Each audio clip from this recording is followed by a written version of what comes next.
রাজ্যে ৪২টি লোকসভা কেন্দ্রের মধ্যে সিপিআই এমএল লিবারেশন লড়ছে একটি আসনে, সেটি বর্ধমান পূর্ব।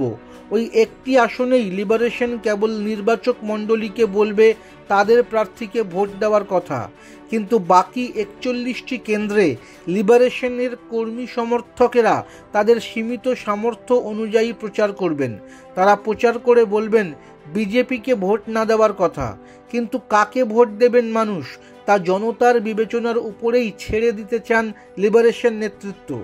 মুখে না বললেও এই রাজনৈতিক অবস্থানে ফের একবার ২০২১ সালের বিধানসভা ভোটে একটি অংশের স্লোগানের সঙ্গে মিল পাচ্ছেন অনেকে, তা হলো নো ভোট টু বিজেপি। সপ্তাহ দেড়েক আগে বামফ্রন্টের এক দফা প্রার্থী তালিকা ঘোষণার সময় ফ্রন্ট চেয়ারম্যান বিমান বসু দাবি করেছিলেন লিবারেশন একটি বা দুটি আসনে প্রার্থী দেবে, বাকি আসনে তারা বামপন্থী প্রার্থীদের সমর্থন করবে। কিন্তু দীপঙ্কর মঙ্গলবার বলেন, বিমানদা কি বলেছেন জানি না, তবে আমরা বলেছি বিজেপিকে হারাও, কাউকে ভোট দেওয়ার কথা বলছি না।